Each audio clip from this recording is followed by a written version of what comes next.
নমস্কার, 7 নিউজ নেটওয়ার্কে আপনাদের স্বাগত। নজিরবিহীন দুর্ঘটনা ঘটল দার্জিলিংয়ে। এবার শিলিগুড়ি থেকে দার্জিলিংগামী ঐতিহ্যবাহী টয় ট্রেনের ধাক্কায় মৃত্যু হলো বছর ৭০'এর এক প্রৌঢ়ের। ঘটনাটি ঘটেছে কার্শিয়াংয়ের তিনধারিয়া রেল স্টেশনের কাছে।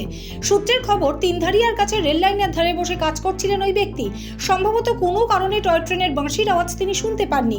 চলন্ত ট্রেনটি পিছন থেকে এসে ধাক্কা মারলে ঘটনাস্থলেই মৃত্যু হয় ওই ব্যক্তির। মর্মান্তিক এই দুর্ঘটনার জেরে তীব্র চাঞ্চল্য ছড়িয়ে পড়ে ওই এলাকায়। এরপরে ট্রেনটি দাঁড়িয়ে পড়লে আতঙ্কিত যাত্রীরা ট্রেন থেকে নেমে যায়। দুর্ঘটনার জেরে বেশ কিছুক্ষণের জন্য টয় ট্রেন চলাচল বন্ধ করে দেওয়া হয়।